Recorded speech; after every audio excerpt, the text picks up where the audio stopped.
प्रेसका समस्त साथीहरूलाई फेरि आज मेरो पत्रकार सम्मेलनमा म स्वागत गर्दछु। तपाईहरुको अगाडि म धेरै अन्तरालपछि आइरहेको छु। आफ्नो व्यक्तिगत जीवनमा व्यस्त भएकोले गर्दाखेरि र अन्य धेरै कामहरुमा सामाजिक कामहरुमा व्यस्त भएको हुनाले गर्दाखेरि तपाईहरुको अगाडि म आउन सकेको थिइन। यो अन्तरालमा पनि हुनु त धेरैवटा मुद्दाहरु हाम्रो अगाडि हाम्रो समाजको अगाडि सिक्किममा आइसकेको छ। तर मैले कतिवटा कुराहरु राख्न सकेको थिइन। मैले भनि नै हाले अब केसेसहरु पनि धेरैवटा थियो है। त्यसले गर्दाखेरि म जति पनि म तपाईमा अगाडि आउन सकेको थिइन त्यसको लागि म सर्वप्रथम खेद जनाउन चाहन्छु। र आज तपाईहरुको अगाडि फेरि आएर दुई चारवटा कुरा राख्ने मौका मिलेको छ र समस्त सिक्किमे जनमहानुभावहरुलाई पनि म जति तपाईहरुले मलाई समर्थन दिइरहनु भएको छ कुराहरुलाई तपाईले मेरो कुराहरुलाई तपाईले समर्थन गरिदिनु भएको छ। म सबैजनालाई यहाँबाट फेरि एकपल्ट हात जोडेर म सबैजनालाई धन्यवाद टक्राउन चाहन्छु। विषयवस्तु रम्फूबाट एनएनआई को लागि सञ्जय अग्रवालको विस्तृत रिपोर्ट। भाइ भतिजावादको विषयवस्तु लिएर हाम्रो लडाई धेरै लामो छ र यही सन्दर्भमा जुन चाहिँ 1600 जना चाहिँ नियुक्ति विषय लिएर म यहाँहरुलाई दुई चारवटा कुरा अवगत गराउन चाहन्छु। यो 1600 विषय लिएर हाम्रो लडाई अगाडि जारी रहनेवाला छ र यो सम्बन्धित विषयमा चाहिँ म सबैजना सिक्किमे विशेष गरी गरिब तत्व जो चाहिँ निम्न वर्ग र जसको चाहिँ अब ठुला बडाहरुसँग ज्यादा सम्पर्क छैन सबैजना हामी मिलेर चाहिँ भाइ भतिजावादलाई चाहिँ समाजबाट चाहिँ जराइबाट चाहिँ निकाल्नुपर्छ भन्ने म सबैजनालाई यहाँबाट भन्न चाहन्छु। यो 1600 को विषय लिएर म यहाँनिर पहिला सुरु के कुरा राख्न चाहन्छु भन्दाखेरि जुन चाहिँ आज भन्दा लगभग 1.5 महिना अगाडि मैले 1600 जनाको सूची पाएको थिए त्यसमा जति जना कार्यरत माने एपोइन्टीहरुको बाउको नाम फादर्स नेमहरु थिएन र कस्तो प्रकारले चाहिँ नियुक्त गरेको छ त्यसको डिटेल्स थिएन र मैले फेरि इन्फर्मेसन कमिसन अर्थात डीओपी लाई डिपार्टमेन्ट अफ पर्सनललाई मैले बाउको नाम र कस्तो कस्तो प्रकारले नियुक्त गरेको छ त्यो सूची मागेको थिए भन्दा फेरि त्यो सूची मेरोमा आइसकेको छ। यहाँ सबैजनालाई सर्वविदित भएको कुरो हो कि कसैको स्यालेरी 70,000 कसैको स्यालेरी 80,000 कसैको 90,000 बिना परीक्षाको त्यस्तो प्रकारले नियुक्ति भएको छ भन्ने सबैजनालाई याद भएको कुरा हो। तर यो नयाँ सूचीहरुमा चाहिँ डिपार्टमेन्ट अफ पर्सनलले हो कि अथवा प्यारेन्ट डिपार्टमेन्टहरुले हो धेरै जनाको नाम काटेको झै मैले पाएको छु। काटेको मैले नाम जस्तो मैले उदाहरणको रूपमा तपाईहरुको अगाडि म यहाँनिर भन्नु चाहन्छु। साइन्स एन्ड टेक्नोलोजीमा पहिलाको सूचीमा चाहिँ अब तपाईको अनुराधा गोले, रेशमा सुब्बा अर्थात राजेन्द्र ढकाल है जो चाहिँ अब यहाँनिर तीनै जनाको मैले जसको नाम लिएको छु उहाँहरु सबै नै अब उच्च पदमा है। जस्तो मानिलिनुहोस् मैले चाल पाउँदा फेरि अनुराधा गोले उहाँ गोले साहबकै दाजुको छोरी कसको के को छोरी भन्ने खालको कुरा चाल पाए। रेशमा सुब्बा भन्ने पनि एसकेएम पार्टीका शीर्ष नेतृत्व कसैको छोरी भन्ने मैले चाल पाउँदैछु भन्दा श्री राजेन्द्र ढकाल त अब हामी सबैजनालाई सार्वजनिक भएको छ उहाँ टीएन ढकालको छोरा। यो नयाँ नाम सूचीमा चाहिँ उहाँहरुको छैन। नयाँ जुन चाहिँ अब तपाईको अहिले नयाँ नाम सूचीमा छ उहाँको नाम उहाँहरु जति पनि अब उच्च है जस्तो मानिलिनुहोस् के भन्छ उच्च श्रेणीमा को कसैको छोराछोरी हामीलाई जुन चाहिँ आकांक्षा माने के एउटा हामीलाई अनुमान लागेको थियो उहाँहरुको नामहरु सबै काटेको रहेछ अहिले चाहिँ। अब यो काटेको हुँदाखेरि चाहिँ अब उहाँहरुलाई डिपार्टमेन्टबाट हटाइएको हो कि साँच्चै नै नाम यो कि नाम मात्र काटेको भन्ने यो प्रश्न उठ्छ र यही सन्दर्भमा केही छैन। नाम काटे तापनि मैले 100 दिनको अन्तराल पछि चाहिँ जुन चाहिँ अब 5 तारिक अगस्त 2020 देखिको 5 तारिक अगस्त 2020 देखिको उतानिर चाहिँ 100 दिन पछाडि चाहिँ हाइकोर्टमा पनि जाने र हामीलाई संविधानले अधिकार दिएको छ हामी सडकमा पनि उत्रिने भन्ने मैले पहिलेदेखिको भनेको सकेको छु। र अहिले म यो जुन चाहिँ तपाईको यो भाइ भतिजावाद र यो फाइल एकछिन अरु विषयहरु लिएर म फेरि यो तपाईको फाइलहरु है मा म फेरि आउँछु र यही सम्बन्धित विषय लिएर चाहिँ यहाँनिर अहिले हालै 10-15 दिन भित्रमा चाहिँ बितेका कुराहरु म तपाईहरुको अगाडि तपाईहरुको समक्ष राख्नेवाला छु। यो चाहिँ के भनेर भन्दाखेरि चाहिँ चेयरम्यान एडभाइजर र यो एडिसनल पोलिटिकल सेक्रेटरीहरूको नियुक्ति लिएर हामीलाई सबैजनालाई यो कुराहरू हाम्रो आँखाको अगाडि छ। र प्रश्न उठ्छ, यो मेरो मात्रै प्रश्न होइन, यो केवल नवीन किरणको मात्रै प्रश्न होइन, प्रश्न उठ्छ जुन चाहिँ परिवर्तनको नारा थियो, यो परिवर्तनको नारा थियो, यो परिवर्तन कसको लागि भएको छ भन्ने प्रश्न उठ्छ।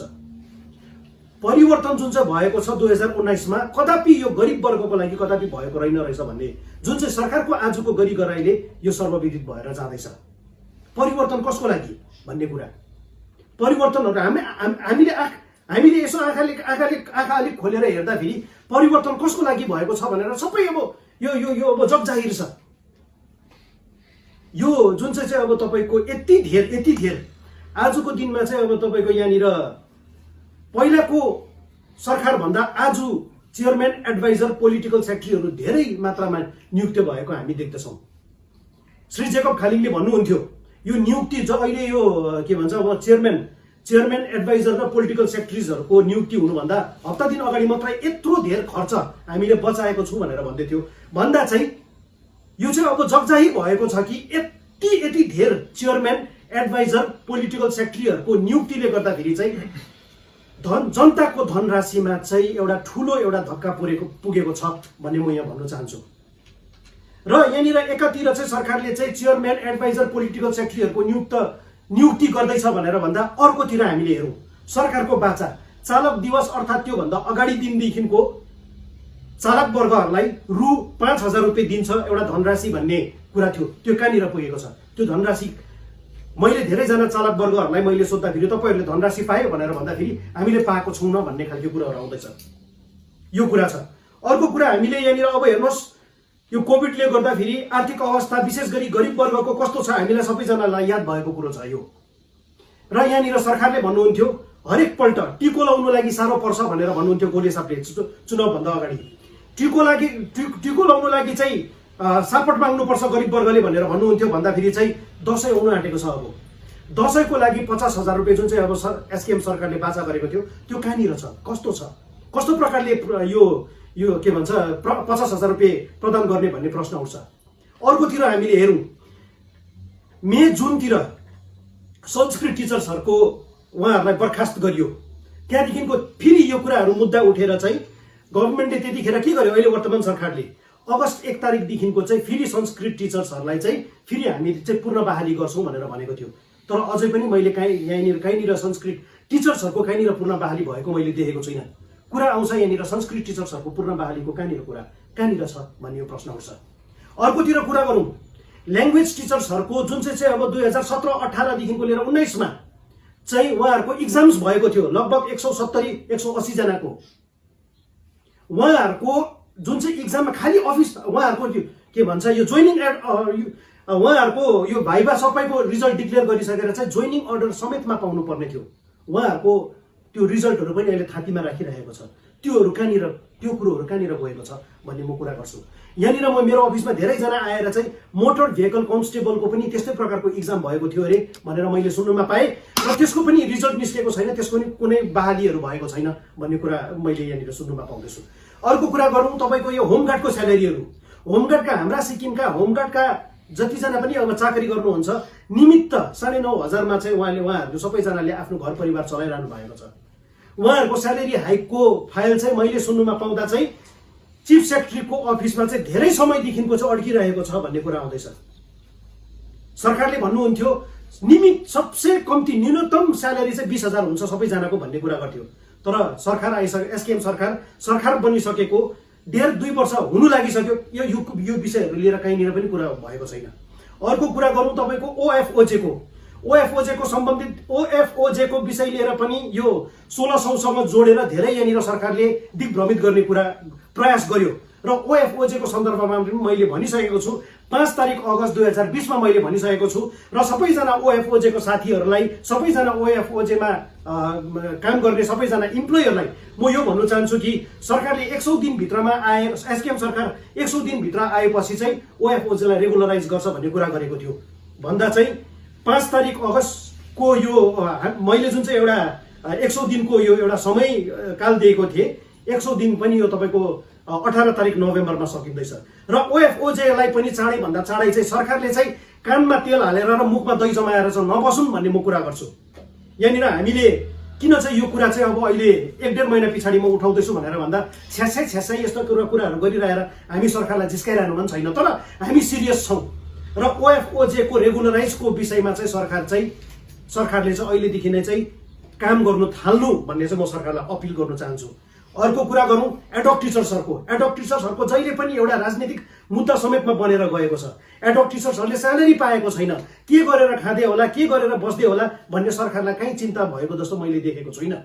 यो त्यस्तो प्रतीत हुँदैछ र यस्ता कुराहरू छन्। र एकापट्टि चाहिँ यदि चाहिँ सरकारले चेयरम्यान, एडभाइजर, पोलिटिकल सेक्रेटरीहरूलाई चाहिँ नियुक्त गर्नु सक्छ भनेर भन्दा चाहिँ यतानिर चाहिँ असल मुद्दा, गरिबलाई चाहिँ सरोकार राख्ने मुद्दाहरू चाहिँ किन गर्दैनन् भन्ने सरकारलाई प्रश्न उठ्छ। यो कुराहरू छ। र परिवर्तन कसको लागि भनेर भन्दाखेरि चाहिँ निमित्त 2-4 जनाको लागि जो चाहिँ सरकारको नजिकमा छन् उहाँहरूको लागि मात्रै परिवर्तन भएको भन्ने चाहिँ यो कुराहरू चाहिँ अब जगजाहिर सिक्किममा भइसकेको छ, म यो भन्न चाहन्छु। र अरू कुरा गर्दाखेरि कोभिडमा आज हेर्नुहोस् 2000 भन्दा ज्यादा चाहिँ कोभिड संक्रमण भइसकेको छ सिक्किमका जनताहरू। र हिजो बेलुकासम्म चाहिँ तपाईँ 11 जनाको चाहिँ कोभिडले गर्दा मृत्यु भइसकेको छ भन्दा चाहिँ अझै पनि हाम्रो समाजमा चाहिँ कोभिडबाट संक्रमण भएको चाहिँ धेरैजना छन् होला भन्ने हामी आशा गर्न चाहन्छौँ, हामी आशा गर्छौँ, हामीलाई त्यस्तो अनुमान छ। र सरकारले अहिले जस्तो प्रकारले चाहिँ कोभिडसँग चाहिँ आफ्नो एउटा पोलिसिसहरू बनाउँदैछ, हामीलाई चाहिँ के लाग्दछ, मलाई के लाग्दछ भन्दाखेरि चाहिँ कोभिड विषय लिएर चाहिँ सरकारले चाहिँ हात उठाइसकेको मलाई त्यस्तो लाग्दछ। कोभिड पोजिटिभ हुनेहरूलाई सही उपचार दिएको छ छैन भन्ने यसमा पनि प्रश्न चिन्ह उठिरहेको छ। एकातिर कोभिडले गर्दाखेरि चाहिँ मलाई लाग्दछ कि सरकारले चाहिँ केवल आम जनतालाई चाहिँ एउटा उत्पीडन गर्नु, पीडा दिने एउटा मात्रै अडिबन के गर्नु लागि अहिलेसम्म लगाइरहेको। सरकारको त्यो इकोनोमिक रिभाइभल कमिटी कहाँ छ? र जे पनि आज सिक्किममा चाहिँ कोभिडले गर्दाखेरि चाहिँ हालत भइरहेको छ पूर्ण रूपले यो चाहिँ सरकार जिम्मेवार छ भनेर म भन्न चाहन्छु। अर्कोतिर कुरा गर्दाखेरि अगस्तको महिनामा 5 जना चाहिँ सिक्किममा उपचार नपाएर अर्थात् कुनै न कुनै किसिमले चाहिँ अस्पतालले, चाहे त्यो CRH को कुरा गरौँ चाहे त्यो सोचाग्याङ STNM को कुरा गरौँ, कहीँ न कहीँ गएर चाहिँ लापरवाही, कहीँ न कहीँ गएर चाहिँ स्वास्थ्य विषय लिएर चाहिँ हस्पिटलमा एडमिट भएको पेसेन्टहरू कहीँ न कहीँ गएर चाहिँ लापरवाही भएर चाहिँ तपाईँको 5 जना मानिसहरूको चाहिँ मृत्यु भएको भन्ने चाहिँ आशंका छ। र सरकारले त्यतिखेर के भन्नुभयो भन्दाखेरि चाहिँ 5 जनाको मृत्युको विषय लिएर चाहिँ हामी चाहिँ जाँच एउटा कमिटी माने निर्माण गरेर चाहिँ यो कस्तो प्रकारले चाहिँ मृत्यु भएको छ छानबिन गर्छौँ भनेर भनेको थियो। तर अझैसम्म त्यसको कहाँनिर त्यो इन्क्वायरी कमिटीको कहाँ के कस्तो रिपोर्ट छ पब्लिक डोमेनमा आएको छैन, यो सार्वजनिक भएको छैन। र सरकारले चाहिँ जब चाहिँ मान्छे मृत्यु हुन्छ गएर त्यहाँनिर चाहिँ भाइस चान्सलरलाई धम्काउने मात्र होइन, सही प्रकारले चाहिँ जतिजना पनि भिक्टिम छ भिक्टिमहरूलाई चाहिँ कम्पनसेसन राम्रोसँगले दिने प्रदान गर्ने चाहिँ सरकारले चाहिँ एउटा कदम चाल्नुपर्छ म भन्न चाहन्छु। कतिजना अब हामीले के गर्न सक्छौँ, एउटा समाजको लागि हामी बोल्ने हैसियतमा हामीले के गर्न सक्छौँ, हामीले कुरा राख्न सक्छौँ। तर सरकारले चाहिँ न्याय दिने चाहिँ काम चाहिँ कसको हो भनेर भन्दा यो चाहिँ सरकारको हो। र जुन चाहिँ 5 जना मृत्यु भएको छ यसमा पनि सरकारले चाहिँ केवल एउटा हुनु त अहिलेसम्म सरकारले केवल डिक्लेयर मात्रै गरिरहेको छ, भाषणबाजी मात्रै भएको छ। सरकारले सही काम गर्ने, एउटा कसैको मृत्यु भएको छ त्यसलाई चाहिँ एउटा हुन्छ नि एउटा भन्ने मात्रै चाहिँ नगर्नु भन्ने चाहिँ म सरकारलाई भन्न चाहन्छु। र जतिजना पनि मृतक परिवारका जतिजना सदस्य उहाँ सबैजनालाई चाहिँ न्याय दिने एउटा कम्पल्सिएट गरिदियो सरकारले, म यो भन्न चाहन्छु जतिजना 5 जनाको मृत्यु भएको छ। अर्को कुरा गर्नु पर्दाखेरि तपाईँको आजको दिनमा हेर्नुहोस् सुसाइड रेट सिक्किममा 33% भएको रहेछ। मैले यो तपाईँको 2 दिन अगाडि मात्रै यो तपाईँको डाटा आएको छ है। र यहाँ हेर्नुहोस् सिक्किममा अहिले सुसाइड रेट चाहिँ तपाईँको सेकेन्ड हाइएस्ट पुगेको छ। फेरि 2017-18 मा निकै तल गएको थियो भन्दाखेरि चाहिँ आज 2020 मा चाहिँ 33%। र अर्कोतिर चाहिँ हामीले सुसाइड रेटको नेसनल एभरेज हेर्नु पर्दाखेरि चाहिँ 10.4% रहेछ। र यो जुन चाहिँ सुसाइड रेटको भइरहेको छ यो एउटा गम्भीर विषय हो, सरकारले यसमा चिन्तन गर्नुपर्छ भन्ने म भन्न चाहन्छु। सेकेन्ड हाइएस्टमा हामी फेरि पुगेको छौँ सुसाइड रेटमा। अर्कोतिर कुरा गर्दाखेरि चाहिँ यहाँनिर फेरि एउटा डाटा आएको छ, त्यसमा चाहिँ इज अफ डुइङ बिजनेस भन्ने कुरा आउँदैछ। Ease of doing business all over the कन्ट्रीमा चाहिँ सिक्किममा चाहिँ फेरि सेकेन्ड लोएस्टमा पुगेको रहेछ। सेकेन्ड लोएस्ट भनेर भन्दाखेरि चाहिँ सिक्किमदेखिको पछाडि चाहिँ त्रिपुरा मात्रै छ। बिजनेस गर्नुमा सिक्किममा अब सेकेन्ड लोएस्ट, तपाईँको यो के अरे सुसाइड रेटमा सेकेन्ड हाइएस्ट, र सिक्किमको जुन चाहिँ अब ग्राफ जुन चाहिँ अब तपाईँको यो एउटा विभिन्न सोसियल ग्राफहरू छ त्यसमा सिक्किम तल तल खस्केको हामी देख्दैछौँ। सरकारले यसमा चाहिँ यस्तो कुराहरूतिर चाहिँ ध्यान राख्नुपर्छ भन्ने म भन्न चाहन्छु। अर्कोतिर मैले भनिहालेँ व्यस्त थिएँ र तपाईँहरूको अगाडि आउनु सकेको थिइनँ। किन व्यस्त थिएँ भनेर भन्दाखेरि चाहिँ कमसेकम यो 10-15 दिनमा चाहिँ 7-8वटा केस गर्नु पर्यो र म आफूलाई खुसी पनि लाग्छ कि म एउटा यो जुन चाहिँ एउटा जुडिसियरी है जुन चाहिँ अब तपाईँको हाम्रो डेमोक्रेसी चाहिँ केले चल्छ, जुडिसियरी, लेजिस्लेटिभ र तपाईँको एक्जिक्युटिभ, र हामी काहीँ न काहीँ जुडिसियरीसँग चाहिँ हामी जोडेको छौँ भन्दाखेरि चाहिँ विशेष गरी एडभोकेट वर्गहरू जतिजना पनि अब तपाईँको कानुन पढ्नु भएका छ सबैजना साथीहरूलाई चाहिँ हामीले चाहिँ समाजलाई न्याय दिलाउनु लागि चाहिँ म अन्य एडभोकेट साथीहरूलाई पनि हामी मिलेर काम गरौँ भन्ने म सबैजनालाई अपिल गर्न चाहन्छु। अर्कोतिर अब हामीलाई याद भएको कुरा हो 21 तारिक सेप्टेम्बरमा चाहिँ सिक्किममा एसेम्ब्ली सेसन फेरि सुरु हुँदैछ, मनसुन सेसन, जहाँसम्म मलाई मनसुन सेसन होइन यो जुन चाहिँ अब तपाईँको हुँदैछ है 21 सेप्टेम्बरमा चाहिँ एसेम्ब्ली लाग्ने भन्ने कुरा हामीले चाल पायौँ। र यो एसेम्ब्ली लाग्दाखेरि चाहिँ म एउटा जटिल सिक्किमको विषय जो चाहिँ अब तपाईँको 18-20 सालदेखिको चाहिँ यो अड्किरहेको छ, थाँतीमा बसिरहेको छ, यो चाहिँ कुरा चाहिँ के हो भन्दाखेरि चाहिँ लिम्बू तामाङ सिट विषय लिएर चाहिँ यो एसेम्ब्ली सेसनमा चाहिँ हामी भन्दैनौँ 10 दिनमा चाहिँ लिम्बू तामाङ सिट दिनुपर्छ भनेर। पहिला जुन चाहिँ अब एसकेएमका साथीहरूले शीर्ष नेतृत्वहरूले चाहिँ 10 दिनमा लिम्बू तामाङ सिट दिन्छ म त्यो भन्नु चाहदिनँ। म यति मात्रै भन्न चाहन्छु कि सिक्किमको हाउसले र वर्तमान सरकारले चाहिँ एउटा रेजोल्युसन पास गरिदिया जाओस्, यो लिम्बू तामाङ सिट विषय लिएर चाहिँ रेजोल्युसन पास गरिदिएर चाहिँ रुलिङ पार्टीले चाहिँ आफ्नो फर्मुला चाहिँ त्यो रेजोल्युसनमा चाहिँ सार्वजनिक गरिदियोस् भन्ने म यो भन्न चाहन्छु। अन्त अर्को म फेरि अब तपाईँको यहाँ यो भाइ भतिजावादको कुरामा म फेरि आउन चाहन्छु। यो 2-4वटा कुराहरू मैले यहाँनिर है राखेँ र यो भाइ भतिजावाद भन्ने कुरा केवल 1600को वर्तमान सरकार पूर्व सरकारको मात्रै कुरा आउँदैन। यो भाइ भतिजावाद भन्ने कुरालाई चाहिँ हामीले सबैजना मिलेर चाहिँ हामीले समाजबाट हामीले जरैबाट उखाल्नुपर्छ र म सबैजना विशेष गरी गरिब वर्ग सब हामीले 1600 जना जतिजना यो नियुक्त भएको छ यसमा चाहिँ इक्जाम गरेर पूर्ण बहाली गराउनुपर्छ हामी सबैजनालाई म यो भन्न चाहन्छु। र यही सम्बन्धित विषय लिएर चाहिँ 100 दिन उपरान्त चाहिँ सबैजना विशेष गरी सिक्किमका युवा वर्गहरू मिलेर चाहिँ हामीले दुईटा काम गर्नै पर्छ।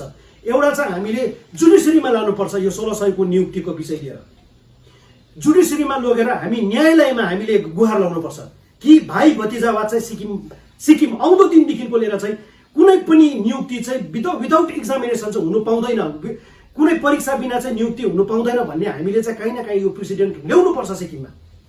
र अर्कोतिर चाहिँ के हो भनेर भन्दा 100 दिन उपरान्त हामीले एउटा सम्मेलन हामीले डिस्ट्रिक्ट कोर्टको अगाडि राख्नै पर्छ। र यो चाहिँ कहिले जाँदैछ भनेर भन्दा चाहिँ 18 तारिक नोभेम्बर 2020 को दिनदेखिको लिएर चाहिँ हामीले चाहिँ यो सिक्किममा चाहिँ एउटा आन्दोलन पनि छेड्नुपर्छ, शान्तिपूर्व रूपले हामी आन्दोलन छेड्नुपर्छ। यही आन्दोलन छेड्नुपर्छ भन्दै म सबैजनालाई यो अपिल गर्न चाहन्छु कि यो जुन चाहिँ आन्दोलनमा चाहिँ सबैजनाले चाहिँ सहयोग तुल्याइदिनुहोस्, सबैजनाले सहयोग गरिदिनुहोस्, मलाई म यो भन्न चाहन्छु। किनकि यो जुन चाहिँ लडाइँ छ यो केवल नवीन किरणको मात्र होइन, काहीँ न काहीँ गएर चाहिँ हामीले व्यवस्थालाई चाहिँ पूर्ण रूपले हामीले परिवर्तन गर्नै पर्छ, म यो अपिल गर्न चाहन्छु। र यही सँगसँगै म यो पनि भन्न चाहन्छु कि हाम्रा समाजमा कतिजना चाहिँ के छन् भनेर भन्दाखेरि चाहिँ सामाजिक कार्यकर्ता, राजनीतिक कार्यकर्ताहरू पनि कस्ता छन्, जोखाना हेरेर बोल्छन्, इलेक्सनको छेउमा मात्रै बोल्ने गर्छन्। उहाँहरू सबैजनालाई म यो भन्न चाहन्छु कि यदि हामीले समाजको साँच्चै नै भलो चाहन्छौँ भनेर भन्दा चाहिँ हामीले चाहिँ यो जोखाना हेरेर इलेक्सनको छेउमा मात्रै कराउने प्रथा चाहिँ हामीले बन्द गर्नुपर्छ। जब समाजलाई चाहिँ न्याय चाहेको हुन्छ हामी त्यतिखेर बोल्नुपर्छ। र सबैजनाले चाहिँ यो भाइ भतिजावाद विषय लिएर चाहिँ हामी सबैजना चाहिँ एउटा आन्दोलन हामीले छेड्नै पर्छ, जसमा चाहिँ म सिक्किमका अन्य राजनीतिक दलहरू, एसकेएम पार्टी त आउँदैनन्, उहाँहरूले त अब हामीले जे पनि गर्दै उहाँहरूले त अब देख्दैन, तर म अन्य सबै बिजेपी भनौँ, एसडिएफ भनौँ, कङ्ग्रेस भनौँ, माने अरू रिपब्लिकन पार्टी भनौँ अरू अन्य सबैजना पार्टीलाई चाहिँ यो जुन चाहिँ अब भाइ भतिजावादको लडाइँ चाहिँ यो केवल नवीन किरणको मात्रै लडाइँ होइन, यो चाहिँ हामी सबैजनाले लड्नु मिलेर लड्नुपर्छ र यसमा चाहिँ सबैजना चाहिँ हामी काँधमा काँध मिलाएर